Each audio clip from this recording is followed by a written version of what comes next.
ನಮಸ್ಕಾರ. ಭಾರತೀಯ ಭಾಷೆ ಮತ್ತು ಸಾಹಿತ್ಯ ಈ ಪತ್ರಿಕೆಗೆ ಸಂಬಂಧಿಸಿದ ಹಾಗೆ ಹಿಂದಿ ಸಾಹಿತ್ಯ ಚರಿತ್ರೆಯ ವಿಭಿನ್ನ ಕಾಲಘಟ್ಟಗಳನ್ನು ಗಮನಿಸ್ತಾ ಇದ್ವಿ. ಈ ಹಿಂದಿನ ಅವಧಿಯಲ್ಲಿ ಆದಿಕಾಲ ಮತ್ತು ಭಕ್ತಿ ಕಾಲಗಳನ್ನು ಗಮನಿಸಿದ್ವಿ. ಹಿಂದಿ ಸಾಹಿತ್ಯ ಚರಿತ್ರೆಯಲ್ಲಿ ಕಂಡುಬರುವ ಮೂರನೆಯ ಒಂದು ಮುಖ್ಯವಾದ ಕಾಲಘಟ್ಟ ಅದನ್ನು ರೀತಿಕಾಲ ಅಂತ ಕರೆದಿದ್ದಾರೆ. ಮತ್ತು ಕೆಲವರು ಈ ರೀತಿ ಕಾಲವನ್ನೇ ಶೃಂಗಾರ ಕಾಲ ಎಂದು ಕೂಡ ಕರೆದಿದ್ದಾರೆ. ಈ ರೀತಿ ಕಾಲದ ಸಂದರ್ಭ 1650ರಿಂದ 1850 ನಡುವೆ ಇರತಕ್ಕಂತಹ ಕಾಲ. ಈ ಯುಗದ ಹೆಸರನ್ನು ಇನ್ನೂ ಕೆಲವರು ಬೇರೆ ಬೇರೆ ಹೆಸರುಗಳಲ್ಲಿ ಕರೆದಿದ್ದಾರೆ. ಮಿಶ್ರಬಂಧುಗಳು ಅಲಂಕರಣ ಕಾಲ ಅಂತ ಕರೆದರೆ, ರಾಮಚಂದ್ರ ಶುಕ್ಲರು ರೀತಿಕಾಲ ಎಂದಿದ್ದಾರೆ. ವಿಶ್ವನಾಥ ಪ್ರಸಾದ ಮಿಶ್ರ ಅವರು ಶೃಂಗಾರ ಕಾಲ ಎಂದು ಕರೆದರೆ, ರಮಾಶಂಕರ್ ಶುಕ್ಲ ಅವರು ಕಲಾಕಾಲ ಅಂತ ಕರೆದಿದ್ದಾರೆ. ಹಿಂದಿಯಲ್ಲಿ ರಸ, ಅಲಂಕಾರ, ರೀತಿ, ಧ್ವನಿ ಮೊದಲಾದ ಸಿದ್ಧಾಂತಗಳ ಆಧಾರದ ಮೇಲೆ ಲಕ್ಷಣ ಸಹಿತ ಬರೆದ ಪದ್ಯಗಳಿಗೆ ರೀತಿ ಎಂದು ಕರೆದಿರುವ ಕಾರಣಕ್ಕಾಗಿ ಈ ಹೆಸರು ಬಂದಿದೆ. ಈ ಯುಗದ ವೈಶಿಷ್ಟ್ಯಗಳನ್ನು ಡಾಕ್ಟರ್ MS ಕೃಷ್ಣಮೂರ್ತಿಯವರು ಹೀಗೆ ಗುರುತಿಸ್ತಾರೆ. ಒಂದು, ಶಾಸ್ತ್ರ ಸಾಹಿತ್ಯದ ಬೆಳವಣಿಗೆ ಅಪಾರವಾಗಿ ಆದಂತಹ ಕಾಲ ಇದು. ಅದರಲ್ಲೂ ಕಾವ್ಯಮೀಮಾಂಸೆ, ಛಂದಸ್ಸು, ಕಾಮಶಾಸ್ತ್ರ ಮೊದಲಾದಂಥ ಹಲವಾರು ರೀತಿಯ ಶಾಸ್ತ್ರಗಳು ಈ ಕಾಲದಲ್ಲಿ ಬೆಳವಣಿಗೆಯನ್ನು ಕಂಡಿವೆ.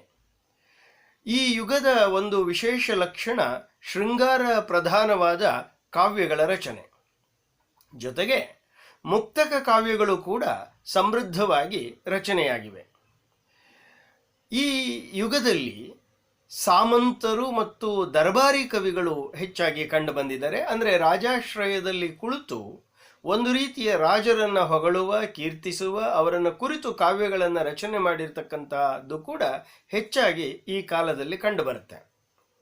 ಬ್ರಜ್ ಭಾಷೆಯಲ್ಲಿ ಅರಬ್ಬಿ, ಪಾರಸಿ, ಅವಧಿ ಭಾಷೆಗಳ ಒಂದು ಮಿಶ್ರಣ ಹೆಚ್ಚಾಗಿ ಒಂದು ವಿನೂತನವಾದ ಬ್ರಜ್ ಭಾಷೆ ರೂಪುಗೊಂಡಿರೋದು ಮತ್ತು ತನ್ನ ಮೂಲ ಶುದ್ಧತೆಗಳನ್ನು ಅದು ಕಳ್ಕೊಂಡಿರೋದು ಕೂಡ ಈ ಕಾಲಘಟ್ಟದ ಒಂದು ವಿಶೇಷ ಲಕ್ಷಣ. ಈ ರೀತಿ ಕಾಲದಲ್ಲಿ ಸ್ವಚ್ಛಂದವಾದಿ ಪ್ರೇಮಧಾರೆ ಹೆಚ್ಚಾಗಿ ಕಂಡುಬರುತ್ತೆ. ಇಲ್ಲಿ ನಖಶಿಕ ವರ್ಣನೆ, ಬಾರಹ ಮಾಸ, ಋತುವರ್ಣನೆ, ಪ್ರಕೃತಿಯ ಉದ್ದೀಪನ ಮೊದಲಾದಂಥ ಅಂಶಗಳು ಪ್ರಧಾನವಾಗಿವೆ. ಭಕ್ತಿ ಮತ್ತು ನೀತಿ ಅಲ್ಲಲ್ಲಿ ಗೌಣವಾಗಿ ಬಂದಿರುವಂಥದ್ದನ್ನು ಕೂಡ ನಾವು ನೋಡಬಹುದು. ಹೀಗೆ ರೀತಿ ಕಾಲ ಒಂದು ಹಿಂದಿ ಸಾಹಿತ್ಯಕ್ಕೆ ಒಂದು ಹೊಸ ಆಯಾಮವನ್ನು ತಂದುಕೊಟ್ಟಿದೆ. ಈ ಕಾಲದ ಪ್ರಮುಖ ಕವಿಗಳ ಬಗ್ಗೆ ನಾವೀಗ ಗಮನಿಸೋಣ. ಈ ಕಾಲದ ಪ್ರವರ್ತಕ ಅಂತಲೇ ಹೆಸರಾದವರು ಕೇಶವದಾಸ. ಕೇಶವದಾಸರ ಪ್ರಮುಖ ಕೃತಿಗಳು ಹೀಗಿವೆ: ರಾಮಚಂದ್ರಿಕಾ, ಕವಿಪ್ರಿಯ, ರಸಿಕಪ್ರಿಯ, ವಿಜ್ಞಾನಗೀತ, ರತನಭಾವನಿ, ವೀರಸಿಂಹ ದೇವಚರಿತ, ಜಹಾಂಗೀರ್ ಜಸಚಂದ್ರಿಕಾ. ಈ ವೀರಸಿಂಹದೇವ ಚರಿತ ಮತ್ತು ಜಹಾಂಗೀರ್ ಜಸಚಂದ್ರಿಕಾ ಅನ್ನುವಂಥವುಗಳು ತನ್ನ ಆಶ್ರಯದಾತನಾದಂತಹ ರಾಜರುಗಳನ್ನು ಹೊಗಳಿ ಬರೆದಿರತಕ್ಕಂತಹ ಕಾವ್ಯಗಳು. ವಿಜ್ಞಾನ ಗೀತ ಅನ್ನೋದು ಕವಿಯ ತಾತ್ವಿಕ ವಿಚಾರಗಳನ್ನು ಸಂಗ್ರಹಿಸಿರ್ತಕ್ಕಂಥ ಕೃತಿ. ಇನ್ನು ಕವಿಪ್ರಿಯ ಮತ್ತು ರಸಿಕಪ್ರಿಯ ಅನ್ನುವಂತಹ 2 ಗ್ರಂಥಗಳು ಅಲಂಕಾರ ಶಾಸ್ತ್ರಕ್ಕೆ ಸಂಬಂಧಿಸಿದವುಗಳಾಗಿವೆ. ಈ ಕಾಲದ ಮತ್ತೊಬ್ಬ ಕವಿ ಚಿಂತಾಮಣಿ ತ್ರಿಪಾಠಿ. ಚಿಂತಾಮಣಿ ತ್ರಿಪಾಠಿ 1609ರಲ್ಲಿ ಕಂಡುಬರ್ತಾರೆ. ಹಿಂದಿ ಸಾಹಿತ್ಯದ ಅಲಂಕಾರ ಗ್ರಂಥಗಳ ಪರಂಪರೆಯ ಪ್ರವರ್ತಕ ಅಂತ ಇವರನ್ನು ಕರೆದಿದ್ದಾರೆ. ಇವರ ಪ್ರಮುಖ ಕೃತಿಗಳು ಕವಿಕುಲ ಕಲ್ಪತರು, ಛಂದ ವಿಚಾರ, ಕಾವ್ಯ ವಿವೇಕ, ಕಾವ್ಯ ಪ್ರಕಾಶ, ರಾಮಾಯಣ. ಅಂದರೆ ಇವರಲ್ಲಿ ಕಾವ್ಯಮೀಮಾಂಸೆಗೆ ಸಂಬಂಧಿಸಿದಂತಹ ಕೃತಿ ಮತ್ತು ಛಂದಶಾಸ್ತ್ರಕ್ಕೆ ಸಂಬಂಧಿಸಿದಂತಹ ಕೃತಿಗಳು ಕೂಡ ಕಂಡುಬರ್ತವೆ. ಈ ಕಾಲದ ಮತ್ತೊಬ್ಬ ಕವಿ ಮತಿರಾಮ. ಮತಿರಾಮ 1650ರಲ್ಲಿ ಕಂಡುಬರ್ತಾರೆ. ಇವರನ್ನು ಕುರಿತು ಡಾಕ್ಟರ್ MS ಕೃಷ್ಣಮೂರ್ತಿಯವರು ಸರಸ ಕಾವ್ಯದ ಸುಕುಮಾರ ಕವಿ ಎಂದಿದ್ದಾರೆ. ಸತಸಯಿ ಅನ್ನೋದು ಇವರ ಶೃಂಗಾರ ಮುಕ್ತಕಗಳು. ರಸರಾಜ ಅನ್ನೋದು ಕಾವ್ಯ ಪ್ರೇಮಿಗಳ ಕಂಠಾಹಾರ ಅಂಥೇಳಿ ಹೊಗಳಿಸಿಕೊಂಡಿದೆ. ಈ ಕಾವ್ಯ ಕೃತಿಗಳ ಜೊತೆಗೆ ಛಂದಸ್ಸಾರ, ಸಾಹಿತ್ಯ ಸಾರ, ಲಕ್ಷಣ ಶೃಂಗಾರ, ಲಲಿತ ಲಲಾಮ, ಅಲಂಕಾರ ಪಂಚಶಿಖ ಅನ್ನುವಂತಹ ಅಲಂಕಾರ ಗ್ರಂಥಗಳನ್ನು ಕೂಡ ಇವರು ರಚಿಸಿದ್ದಾರೆ. ಇವರ ನಂತರ ಕಂಡುಬರುವ ಈ ಕಾಲದ ಮತ್ತೊಬ್ಬ ಮಹತ್ವದ ಕವಿ ಮಹಾರಾಜ ಜಸವಂತ ಸಿಂಹ. ಇವರು ರಾಜರಾಗಿದ್ದುಕೊಂಡು ಸಾಹಿತ್ಯ ಕ್ಷೇತ್ರದಲ್ಲಿ ಶಾಸ್ತ್ರ ಕ್ಷೇತ್ರದಲ್ಲಿ ಕೆಲಸ ಮಾಡಿರ್ತಕ್ಕಂತಹ ಒಬ್ಬ ಪ್ರಮುಖರು. 1626 ಇವರ ಕಾಲ. ಇವರು ಮಾರವಾಡದ ಒಬ್ಬ ಪ್ರಸಿದ್ಧ ರಾಜ. ಔರಂಗಜೇಬನಿಗೆ ಸಿಂಹಸ್ವಪ್ನವಾಗಿದ್ದಂತಹ ಒಬ್ಬ ಮಹಾಪರಾಕ್ರಮಿ. ಈ ಪರಾಕ್ರಮದ ಜೊತೆಗೆ ಇವರು ಒಂದು ಭಾಷಾಭೂಷಣ ಅನ್ನುವಂತಹ ಅಲಂಕಾರ ಗ್ರಂಥವನ್ನು ರಚಿಸಿದ್ದಾರೆ. ಹಾಗಾಗಿ ಇವರನ್ನು ಹಿಂದಿ ಸಾಹಿತ್ಯದ ಅಲಂಕಾರ ಶಾಸ್ತ್ರದ ಪ್ರಧಾನ ಆಚಾರ್ಯ ಎಂದು ಕೂಡ ಕರೆದಿದ್ದಾರೆ. ಇವರ ಕೃತಿಗಳು ತಾತ್ವಿಕ ಕೇಂದ್ರಿತವಾಗಿದ್ದಾವೆ. ಆ ತಾತ್ವಿಕತೆಯನ್ನು ಕೇಂದ್ರವನ್ನಾಗಿಟ್ಕೊಂಡಿರ್ತಕ್ಕಂತಹ ಗ್ರಂಥಗಳು ಹೀಗಿವೆ: ಅಪರೋಕ್ಷ ಸಿದ್ಧಾಂತ, ಅನುಭವ ಪ್ರಕಾಶ, ಆನಂದ ವಿಲಾಸ, ಸಿದ್ಧಾಂತ ಬೋಧ, ಸಿದ್ಧಾಂತ ಸಾರ, ಪ್ರಬೋಧ ಚಂದ್ರೋದಯ ನಾಟಕ. ಇದು ನಾಟಕ ಅನ್ನೋ ಹೆಸರಿನಿಂದ ಕೂಡಿದ್ರೂ ಕೂಡ ಪ್ರಬೋಧ ಚಂದ್ರೋದಯ ಅನ್ನೋದು ಪದ್ಯದಲ್ಲೇ ಇರತಕ್ಕಂಥ ಒಂದು ರೂಪ.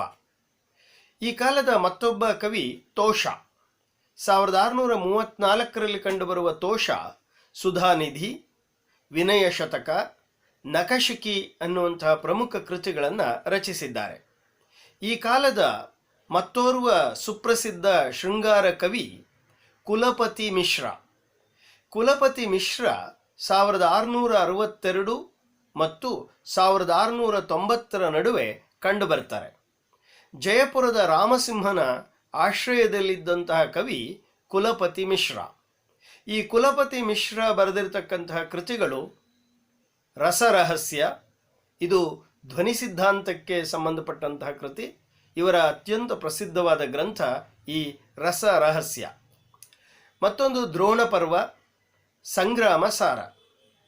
ಈ ಕಾಲದ ಮಗದೊಬ್ಬ ಕವಿ ಸುಖದೇವ ಮಿಶ್ರ. ಸುಖದೇವ ಮಿಶ್ರ 1663ರಿಂದ 1703ರಲ್ಲಿ ಕಂಡುಬರ್ತಾರೆ. ಇವರೊಬ್ಬ ಛಂದಸ್ಸಿನ ಮಹಾವಿದ್ವಾಂಸ. ರಾಜಸಿಂಹಗೌಡನಿಂದ ಕವಿರಾಜ ಎಂಬ ಬಿರುದನ್ನು ಪಡೆದಿರತಕ್ಕಂಥ ಒಬ್ಬ ಕವಿ ಸುಖದೇವ ಮಿಶ್ರ. ಇವರ ಪ್ರಮುಖ ಕೃತಿಗಳು ವೃತ್ತ ವಿಚಾರ, ಛಂದ ವಿಚಾರ, ರಸಾರ್ಣವ, ಫಾಜಿಲ್ ಆಲಿ ಪ್ರಕಾಶ್. ಇವು ಇವರ ಆಧ್ಯಾತ್ಮದ ಕುರಿತಂತಹ ಕೆಲವು ಕೃತಿಗಳು. ಜೊತೆಗೆ ಆಧ್ಯಾತ್ಮ ಪ್ರಕಾಶ ಅನ್ನೋದು ಕೂಡ ಇವರ ಪ್ರಮುಖ ಕೃತಿ. ಮತ್ತೊಬ್ಬ ಕವಿ ಕಾಳಿದಾಸ ತ್ರಿವೇದಿ. ಇವರ ಕಾಲ 1660. ವಧು ವಿನೋದ, ಕಾಳಿದಾಸ ಹಜಾರ, ಜಜೀರ ಇವರ ಪ್ರಮುಖ ಕೃತಿಗಳು. ಈ ಕಾಳಿದಾಸ ಹಜಾರ ಅನ್ನುವಂತಹ ಗ್ರಂಥದಲ್ಲಿ 212 ಕವಿಗಳ 1000 ಪದ್ಯಗಳ ಸಂಗ್ರಹವನ್ನು ಈ ಕಾಳಿದಾಸ ತ್ರಿವೇದಿ ಮಾಡಿದ್ದಾರೆ ಅನ್ನೋದು ವಿಶೇಷ. ದೇವ ಎನ್ನುವ ಮತ್ತೊಬ್ಬ ಕವಿ 1673ರಲ್ಲಿ ಕಂಡುಬರ್ತಾರೆ. ಇವರ ಪೂರ್ಣ ಹೆಸರು ದೇವದತ್ತ. ಅಷ್ಟಾಯಾಮ ಭಾವವಿಲಾಸ ಅನ್ನೋದು ಇವರು ಔರಂಗಜೇಬನ ಹಿರಿಯ ಮಗ ಆಜಂ ಶಹಾನಿಗಾಗಿ ಬರೆದಂತಹ ಕೃತಿ. ಭವಾನಿ ವಿಲಾಸ ಅನ್ನೋದು ಭವಾನಿ ದತ್ತ ಅನ್ನುವ ಒಬ್ಬ ವೈಶ್ಯನಿಗಾಗಿ ರಚಿಸಿದ ಗ್ರಂಥ. ಜಾತಿ ವಿಲಾಸ ಅನ್ನುವಂಥದ್ದು ಈ ದೇವ ವಿವಿಧ ಪ್ರದೇಶಗಳಲ್ಲಿ ತಾನು ಸುತ್ತಾಡಿದಂತಹ ಅನುಭವಗಳನ್ನು ದಾಖಲಿಸಿರುವಂತಹ ಗ್ರಂಥ. ಇದರಲ್ಲಿ ವಿವಿಧ ಪ್ರದೇಶಗಳಲ್ಲಿ ವಿವಿಧ ಜಾತಿಗಳಲ್ಲಿ ಕಂಡುಬರುವ ಹೆಣ್ಣುಗಳ ವರ್ಣನೆ ಇದೆ ಅನ್ನೋದು ಈ ಕೃತಿಯ ವಿಶೇಷ. ಮತ್ತೊಂದು ಕೃತಿ ಸುಖಸಾಗರ ತರಂಗ. ಹಲವು ಗ್ರಂಥಗಳಿಂದ ಆಯ್ದಂತಹ ಕವಿತೆಯ ಸಂಗ್ರಹ ಈ ಸುಖಸಾಗರ ತರಂಗ. ಇಷ್ಟೂ ಕೃತಿಗಳ ರಚನೆ ಮಾಡಿದವರು ದೇವದತ್ತ ಅರ್ಥಾತ್ ದೇವ. ಮತ್ತೊಬ್ಬ ಈ ಕಾಲದ ಪ್ರಮುಖ ಕವಿ ಭಿಕಾರಿದಾಸ. ಭಿಕಾರಿದಾಸ 1750ರಲ್ಲಿ ಕಂಡುಬರ್ತಾರೆ. ರೀತಿಕಾಲದ ಕಾವ್ಯಾಚಾರ್ಯರಲ್ಲಿ ಅತ್ಯಂತ ಪ್ರಮುಖ ಅನ್ನೋದು ಡಾಕ್ಟರ್ MS ಕೃಷ್ಣಮೂರ್ತಿಯವರ ಅಭಿಪ್ರಾಯ.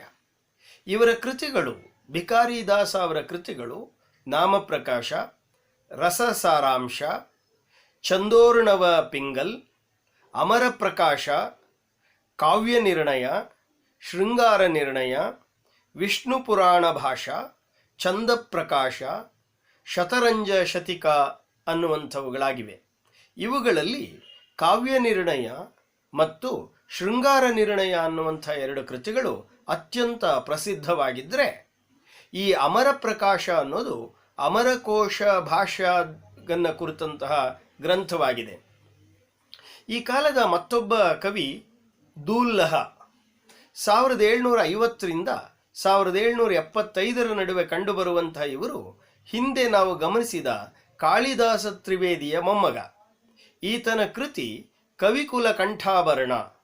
ಈ ಕವಿಕುಲ ಕಂಠಾಭರಣ ಅನ್ನೋದರಲ್ಲಿ 117 ಅಲಂಕಾರಗಳ ವರ್ಣನೆ ಇರುವುದು ಈ ಗ್ರಂಥದ ವಿಶೇಷ.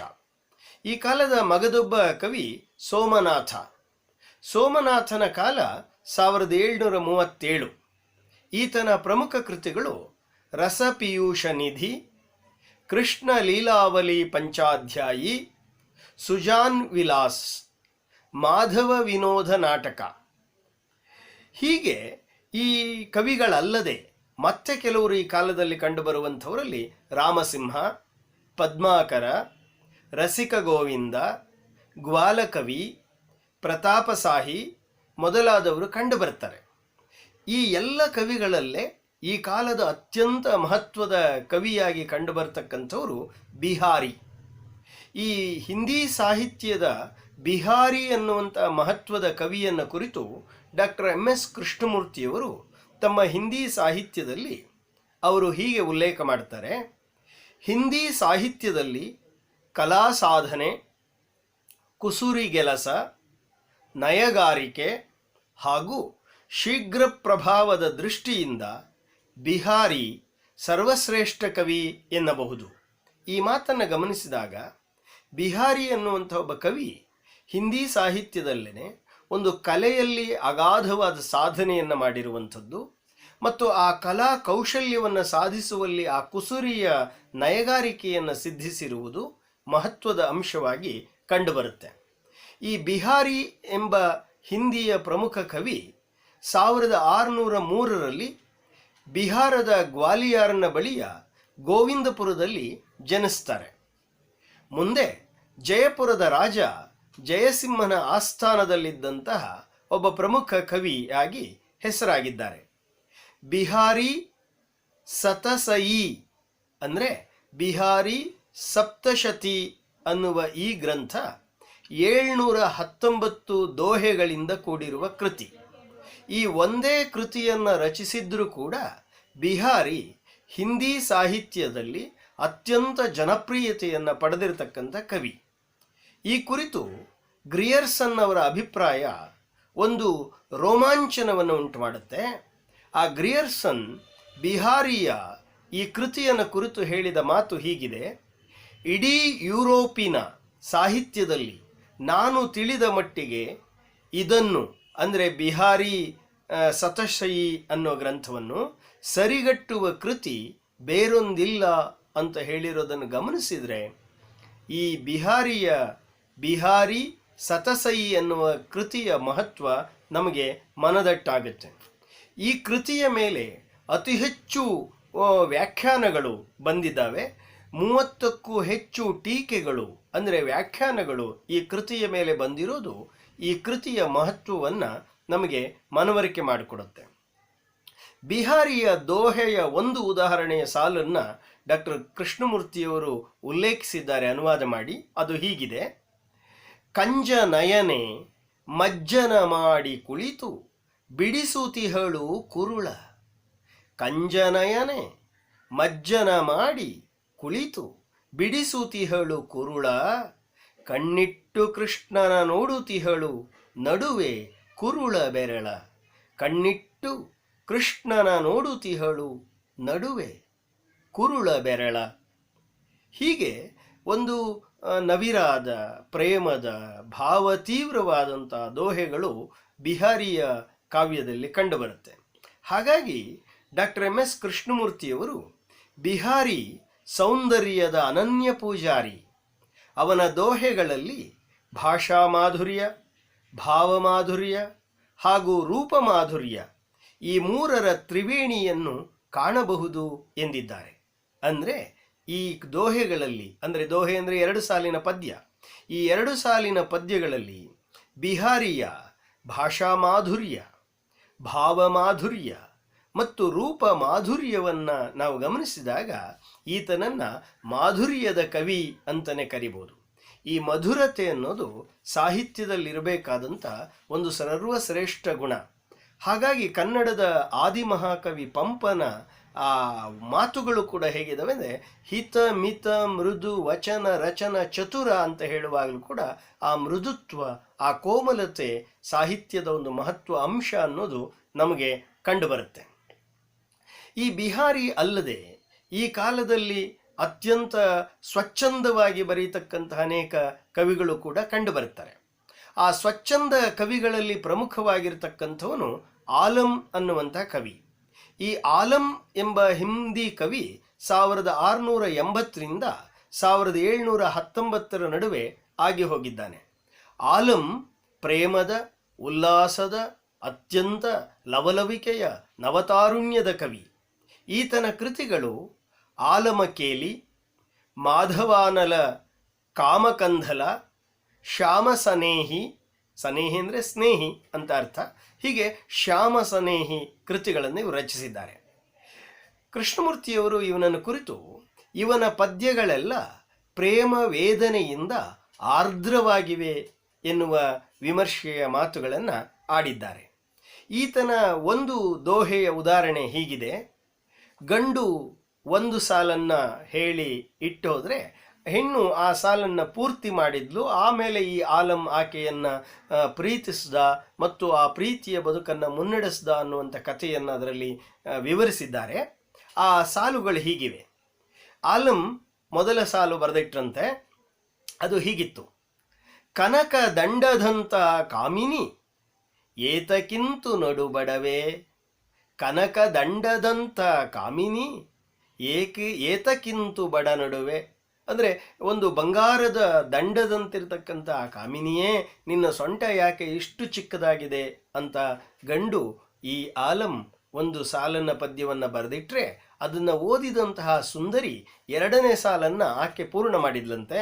ಆ ಸಾಲು ಹೀಗಿದೆ: ಕಟಿಯ ಚಿನ್ನವ ಕಡಿದು ವಿಧಿಯು, ಕಟಿಯ ಚಿನ್ನವ ಕಡಿದು ವಿಧಿಯು ಇಟ್ಟಿಹನು ಕುಚದ ನಡುವೆ.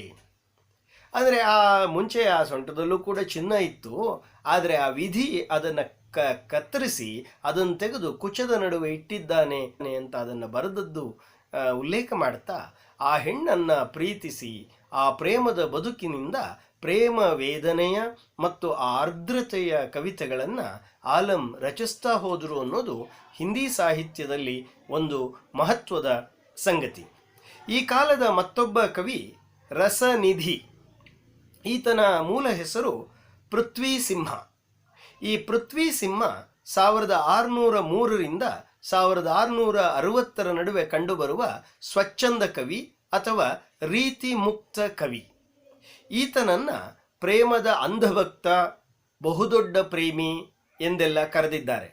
ಈತನ ಪ್ರಮುಖ ಕೃತಿಗಳು ರತನ್ ಹಜಾರ, ವಿಷ್ಣು ಪದ ಕೀರ್ತನ, ಕವಿತ್ತ ಬಾರಾಮಾಸ, ಗೀತಾ ಸಂಗ್ರಹ, ರಸನಿಧಿ ಸಾಗರ ಎಂಬುವುಗಳಾಗಿವೆ. ಮತ್ತೊಬ್ಬ ಈ ಕಾಲದ ಮಹತ್ವದ ಕವಿ ಘನಾನಂದ. ಘನಾನಂದ ಕವಿ, ಗಾಯಕ ಆಗಿದ್ದಂಥವರು. ಈತ ಸುಜಾನ್ ಅನ್ನುವಂತಹ ಒಬ್ಬ ಹೆಣ್ಣಿನಲ್ಲಿ ಅನುರಕ್ತನಾಗಿ ತನ್ನ ಪ್ರೇಮದ ಜೀವನವನ್ನು, ಪ್ರೇಮದ ಕಾವ್ಯದ ಧಾರೆಯನ್ನು ಕಂಡುಕೊಂಡವರು ಅನ್ನೋದು ಅಲ್ಲಿ ಬರುವಂತಹ ಅಂಶ. ಆದರೆ ಈ ಸುಜಾನ್ ಇವನೊಡನೆ ಬರದೆ ಅರಮನೆಯಲ್ಲೇ ಇರುವಂತಾದಾಗ ಒಂದು ಅತ್ಯಂತ ವಿರಹ ವೇದನೆಗೆ ಸಿಲುಕಿಕೊಂಡವನು ಘನಾನಂದ ಎಂಬ ಕವಿ.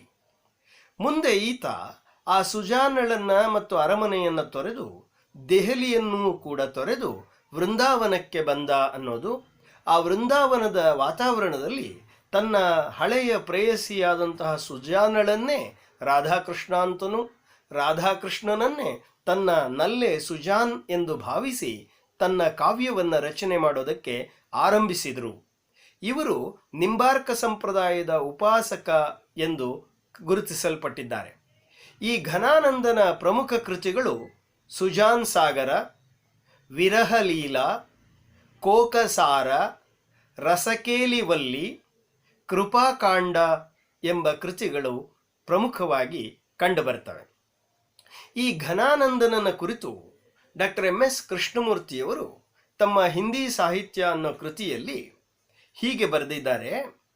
ಈ ಯುಗದ ಸ್ವಚ್ಛಂದ ಕವಿಗಳ ಮುಕುಟಮಣಿ ಘನಾನಂದ, ಇವನು ಸಾಕ್ಷಾತ್ ರಸಮೂರ್ತಿ, ಬ್ರಜಭಾಷೆಯ ಕಾವ್ಯ ಮಂದಿರದ ಸ್ತಂಭಗಳಲ್ಲೊಬ್ಬ. ಈ ಮಾತುಗಳನ್ನು ಕೇಳ್ತಾ ಇದ್ದರೆ ಘನಾನಂದನ ಪ್ರೇಮದ ಬದುಕು ಒಂದು ಭಾಷೆಗೂ ಮತ್ತು ಸಾರ್ವಕಾಲಿಕ ಬದುಕಿನ ಜೀವನ ಪ್ರೀತಿಗೂ ಒಂದು ಗಂಗೋತ್ರಿಯಾಗಿ ಒಂದು ರಸಜೀವನಕ್ಕೆ ಕಾರಣ ಆಗಿದೆ ಅನ್ನುವಂಥದ್ದು ಆಶ್ಚರ್ಯವನ್ನು ಹುಟ್ಟಿಸ್ತಕ್ಕಂಥದ್ದು ಮತ್ತು ನಮ್ಮ ಬದುಕಿಗೆ ಪ್ರೇರಣೆಯನ್ನು ನೀಡುವಂಥದ್ದು. ಕೃಷ್ಣಮೂರ್ತಿಯವರು ಮುಂದುವರೆದು ಹೀಗೆ ಹೇಳ್ತಾರೆ, ಪ್ರೇಮ ಪಂಥದ ಇಂಥ ಧೀರ ಪಾಂಥ ಹಿಂದಿ ಸಾಹಿತ್ಯದಲ್ಲೇ ಮತ್ತೊಬ್ಬ ಹುಟ್ಟಲಿಲ್ಲ. ಇವನ ಒಂದೊಂದು ಪದ್ಯವೂ ಪ್ರೇಮದ ಪಾರಿಜಾತ, ಪಾರಿಜಾತದಂತೆ ಮೃದು ಮಧುರ ಮದಿರ. ಮತ್ತೊಮ್ಮೆ ಆ ಸಾಲುಗಳನ್ನು ಓದ್ತೀನಿ. ಘನಾನಂದರನ್ನ ಕುರಿತು ಡಾಕ್ಟರ್ ಎಂ.ಎಸ್. ಕೃಷ್ಣಮೂರ್ತಿಯವರ ಮಾತು, ಪ್ರೇಮ ಪಂಥದ ಇಂಥ ಧೀರ ಪಾಂಥ ಹಿಂದಿ ಸಾಹಿತ್ಯದಲ್ಲೇ ಮತ್ತೊಬ್ಬ ಹುಟ್ಟಲಿಲ್ಲ. ಇವನ ಒಂದೊಂದು ಪದ್ಯವೂ ಪ್ರೇಮದ ಪಾರಿಜಾತ, ಪಾರಿಜಾತದಂತೆ ಮೃದು ಮಧುರ ಮದಿರ. ಈ ಮಾತುಗಳನ್ನು ಓದುವಾಗ ಆ ಘನಾನಂದರ ಕನ್ನಡ ಅನುವಾದಗಳ ಪದ್ಯಗಳನ್ನು ಓದಬೇಕು ಅನ್ನುವಂತಹ ತೀವ್ರವಾದಂತಹ ಒತ್ತಾಸೆ ನಮ್ಮೆಲ್ಲರ ಮನಸ್ಸಿನಲ್ಲಿ ಮೂಡುತ್ತೆ. ಇದು ಒಂದು ಬೇರೆ ಬೇರೆ ಭಾಷೆಗಳನ್ನು ಬೇರೆ ಬೇರೆಯ ಶಿಸ್ತಿನವರು ಅಧ್ಯಯನ ಮಾಡೋದರಿಂದ, ತೌಲನಿಕ ಅಧ್ಯಯನಗಳಿಂದ ನಮ್ಮ ಪ್ರಜ್ಞೆ, ನಮ್ಮ ಭಾವ, ನಮ್ಮ ಜೀವನಾನುಭವ ವಿಸ್ತಾರ ಆಗುತ್ತೆ ಅನ್ನೋದಕ್ಕೆ ಒಂದು ಉದಾಹರಣೆ. ಆ ದೃಷ್ಟಿಯಿಂದಲೂ ಭಾರತೀಯ ಭಾಷೆ ಮತ್ತು ಸಾಹಿತ್ಯಗಳ ಅಧ್ಯಯನ ನಿಜವಾಗಿಯೂ ಕನ್ನಡದ ವಿದ್ಯಾರ್ಥಿಗಳ ಬದುಕಿನ ಪ್ರಜ್ಞೆಯನ್ನು, ಪ್ರೀತಿಯನ್ನು ಖಂಡಿತ ವಿಸ್ತರಿಸುತ್ತೆ. ಅದರಲ್ಲಿ ಯಾವುದೇ ಅನುಮಾನ ಇಲ್ಲ. ಈ ಕಾಲದ ಸ್ವಚ್ಛಂದ ಕವಿಗಳಲ್ಲಿ ಮತ್ತೊಬ್ಬ ಕಂಡುಬರೋದು ಬೋಧ. ಬೋಧ 1753ರಿಂದ 1803 ನಡುವೆ ಕಂಡುಬರ್ತಾರೆ. ಈತ ಮಹಾನ್ ರಸಿಕ. ಈತನನ್ನು ರಸೋನ್ಮತ್ತ ಕವಿ ಅಂತಲೇ ಕರೆದಿದ್ದಾರೆ. ಪ್ರೇಮದ ದಾರುಣತೆಯನ್ನು ಚಿತ್ರಿಸುವುದರಲ್ಲಿ ಈತನದು ಎತ್ತಿದ ಕೈ ಅನ್ನೋದು ಕೃಷ್ಣಮೂರ್ತಿಯವರ ಅಭಿಪ್ರಾಯ. ಈತ ಸುಭಾನ್ ಅನ್ನುವಂಥ ಒಬ್ಬ ಹೆಣ್ಣಿನಲ್ಲಿ ಅನುರಕ್ತನಾಗಿದ್ದ. ಆನಂತರದಲ್ಲಿ ಇವನು ಬರೆದ 2 ಕೃತಿಗಳು ವಿರಹವಾರೀಶ, ಇಷ್ಕನಾಮ ಅನ್ನುವಂಥವುಗಳಾಗಿವೆ. ಮತ್ತೊಬ್ಬ ಕವಿ ಸೀತಲ 1703ರಲ್ಲಿ ಕಂಡು ಬರ್ತಾರೆ. ಇವರು ಕೃಷ್ಣ ಭಕ್ತಿಯ ಟಿಠಿ ಸಂಪ್ರದಾಯದ ಮಠಾಧೀಶರಾಗಿದ್ದರು. ಆದರೂ ಒಂದು ಸ್ವಚ್ಛಂದ ಶೃಂಗಾರ ಪರಂಪರೆಯ ಪ್ರಮುಖ ಕವಿಯಾಗಿ ಹಿಂದಿ ಸಾಹಿತ್ಯದಲ್ಲಿ ಕಂಡುಬರ್ತಾರೆ. ಲಾಲ್ ಬಿಹಾರಿ ಅನ್ನುವಂತಹವಳಲ್ಲಿ ಒಂದು ಪ್ರೇಮವನ್ನು ನಿವೇದಿಸಿಕೊಂಡಿದ್ದಂಥವರು, ಅನುರಕ್ತರಾಗಿದ್ದಂಥವರು ಸೀತಲಾ ಅವರು. ಗುಲ್ ಜಾರೆ ಚಮನ್ ಅನ್ನೋದು ಇವರ ಪ್ರಮುಖ ಕೃತಿ. ಇದರಲ್ಲಿ ನಖಶಿಖಿ ಅಂದರೆ ಆ ಪಾದದಿಂದ ನೆತ್ತಿಯವರೆಗೆ ಆ ಒಂದು ಹೆಣ್ಣಿನ ವರ್ಣನೆ ಇರುವಂಥದ್ದು ಕಂಡುಬರುತ್ತೆ. ಕನ್ನಡದಲ್ಲೂ ಕೂಡ ಈ ರೀತಿ ಸನ್ಯಾಸದಲ್ಲೇ ಇದ್ದು ಷಡಕ್ಷರಿಯಂತಹ ಒಬ್ಬ ಕವಿ ರಾಜಶೇಖರ ವಿಳಾಸದಂತಹ ಶೃಂಗಾರ ಕಾವ್ಯವನ್ನು ಬರೆದಿರೋದು ಕೂಡ ನಾವು ಕಾಣಬಹುದು. ಈ ಗುಲ್ಜಾರೆ ಚಮನ್ ಅನ್ನೋದು ಖಡೀಬೋಲಿಯಲ್ಲಿ ರಚನೆಯಾದ ಮೊದಲ ಶೃಂಗಾರ ಕೃತಿ ಎಂಬ ಕೀರ್ತಿಗೆ ಪಾತ್ರವಾಗಿದೆ. ಈ ಕಾಲದ ಮತ್ತೊಬ್ಬ ಕವಿ ರಾಮಸಹಾಯ 1803ರಿಂದ 1823 ನಡುವೆ ಕಂಡುಬರ್ತಾರೆ. ಇವರ ಕಾವ್ಯನಾಮ ಭಗತ್. ಈ ಭಗತ್ತನ ಕೃತಿಗಳು ರಾಮ ಸತಸಯಿ, ವೃತ್ತತರಂಗಿಣಿ, ಸತಸಯಿ ಕಕಹರ, ವಾಣಿಭೂಷಣ ಇಂಥ ಕೃತಿಗಳನ್ನು ಬರೆದಿದ್ದಾರೆ. ಇದರಲ್ಲಿ ರಾಮ ಸತಸಯಿ ಅಥವಾ ರಾಮ ಸಪ್ತಶತಿ ಅನ್ನೋದು ಶೃಂಗಾರ ಕಾವ್ಯ ಆಗಿದೆ. ಈತನನ ಕುರಿತು ಇವನ ದೋಹೆಗಳು ಬಿಹಾರಿಯ ದೋಹೆಗಳಿಗೆ ಸರಿಗಟ್ಟಬಲ್ಲವು ಅನ್ನೋ ಮಾತನ್ನು ಡಾಕ್ಟರ್ ಎಂ ಎಸ್ ಕೃಷ್ಣಮೂರ್ತಿಯವರು ದಾಖಲಿಸ್ತಾರೆ. ಹೀಗೆ ಈ ಯುಗ ಒಂದು ಶೃಂಗಾರದ ಯುಗವಾಗಿದ್ದರೂ ಕೂಡ, ರೀತಿ ಕಾವ್ಯದ ಕಾಲಘಟ್ಟವಾಗಿದ್ದರೂ ಕೂಡ, ಮತ್ತು ಸ್ವಚ್ಛಂದ ನೆಲೆಯಲ್ಲಿ ಕಾವ್ಯ ರಚನೆ ಆಗಿದ್ದರೂ ಕೂಡ, ಹಿಂದಿ ಸಾಹಿತ್ಯದ ವೀರಕಾವ್ಯದ ಪರಂಪರೆ, ಸಂತ ಕಾವ್ಯದ ಪರಂಪರೆಯೂ ಕೂಡ ಅಲ್ಲಲ್ಲಿ ಗೌಣವಾಗಿ ಆದರೂ ಕೂಡ ಈ ಕಾಲದಲ್ಲಿ ಕಂಡುಬಂದಿದೆ. ಹಾಗೆ ಕಂಡುಬಂದ ಪರಂಪರೆಯ ಆ ಕಾವ್ಯಧಾರೆಯಲ್ಲಿ ವೀರಕಾವ್ಯಧಾರೆ ಒಂದು ಪ್ರಮುಖವಾದದ್ದು. ಅದರಲ್ಲಿ ಕಾಣುವ ಒಬ್ಬ ಮಹತ್ವದ ಹಿಂದಿ ಕವಿ ಭೂಷಣ.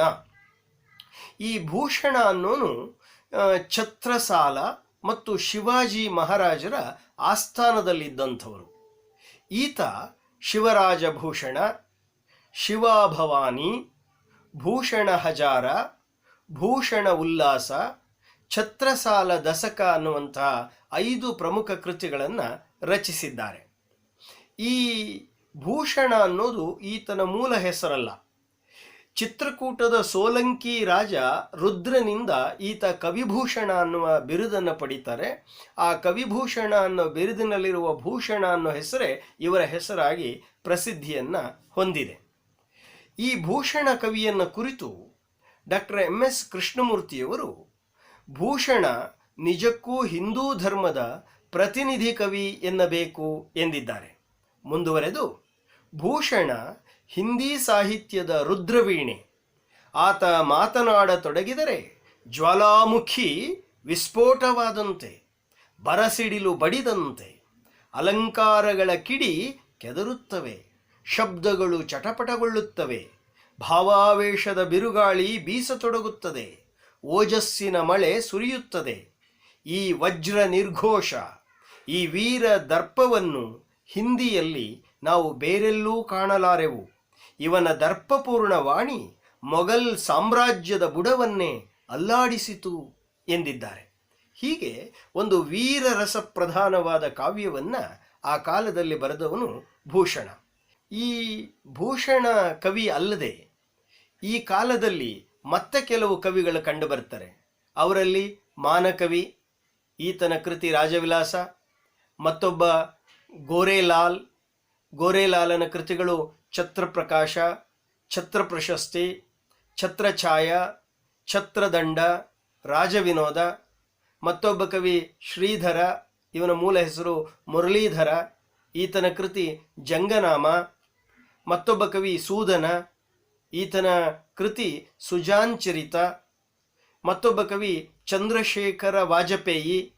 ಈ ಚಂದ್ರಶೇಖರ ವಾಜಪೇಯಿ 1798ರಿಂದ 1875 ನಡುವೆ ಕಂಡುಬರ್ತಾರೆ. ಇವರ ಮುಖ್ಯವಾದ ಕೃತಿಗಳು ಹಮ್ಮೀರ್ ಹಠ, ವಿವೇಕ ವಿಲಾಸ, ರಸಿಕ ವಿನೋದ, ಹರಿಭಕ್ತಿ ವಿಲಾಸ, ನಖಶಿಖಿ, ವೃಂದಾವನ ಶತಕ, ಗುಹಪಂಚಶಿಖ, ತಾಜಕ ಜ್ಯೋತಿಷ, ಮಾಧವಿ ವಸಂತ ಮೊದಲಾದವುಗಳು ಪ್ರಮುಖವಾದ ಕೃತಿಗಳಾಗಿವೆ. ಈ ವೀರಧಾರೆಯ ಕವಿಗಳಲ್ಲದೆ ಸಂತ ಕಾವ್ಯಧಾರೆಯಲ್ಲಿ ಕೆಲವರು ಕಂಡುಬರ್ತಾರೆ. ಅವರಲ್ಲಿ ಸಹಜೋಬಾಯಿ ಮತ್ತು ದಯಾಬಾಯಿ ಅನ್ನೋರು ಸಂತ ಕಾವ್ಯಧಾರೆಯಲ್ಲಿ ಕಂಡುಬಂದರೆ, ಪ್ರೇಮಾಖ್ಯಾನಧಾರೆಯಲ್ಲಿ ಜಾನಕವಿ, ಸೂರದಾಸ, ದುಃಖಹರನದಾಸ, ಶೇಖ್ ನಿಸಾರ್ ಕಂಡುಬರ್ತಾರೆ.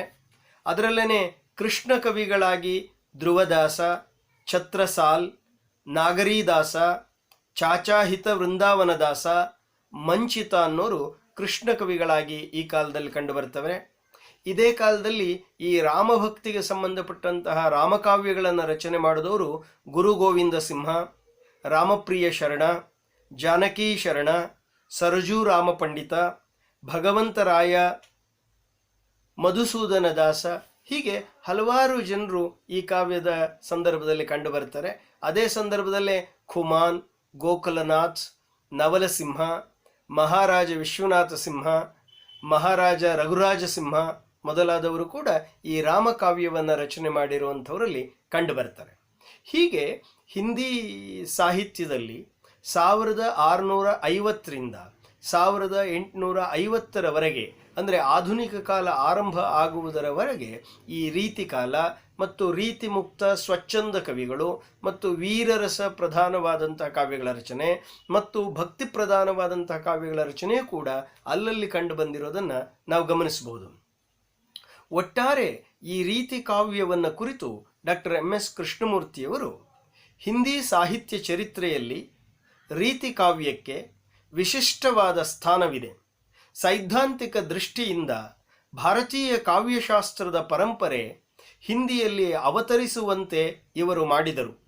ಕವಿತೆಯ ಕಲಾರೂಪವನ್ನು ಸಿದ್ಧಿಗೆ ಏರಿಸಿ ಭಾರತೀಯ ಮುಕ್ತಕ ಪರಂಪರೆಯನ್ನು ಅಭೂತಪೂರ್ವವಾಗಿ ಬೆಳೆಸಿದ ಶ್ರೇಯಸ್ಸು ಇವರಿಗೆ ಸಲ್ಲಬೇಕು.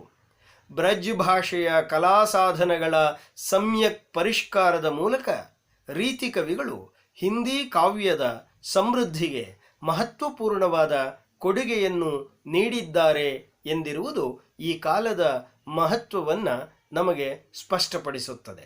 ಹೀಗೆ ಹಿಂದಿ ಸಾಹಿತ್ಯ ಚರಿತ್ರೆಯ ರೀತಿಕಾಲ ಮುಕ್ತಾಯವಾಗಿ ಮುಂದೆ ಹಿಂದಿ ಸಾಹಿತ್ಯದ ಆಧುನಿಕ ಕಾಲ ಆರಂಭ ಆಗುತ್ತೆ. ಆ ಆಧುನಿಕ ಕಾಲವನ್ನು ಕುರಿತು ಮುಂದಿನ ಅವಧಿಯಲ್ಲಿ ಗಮನಿಸೋಣ. ನಮಸ್ಕಾರ.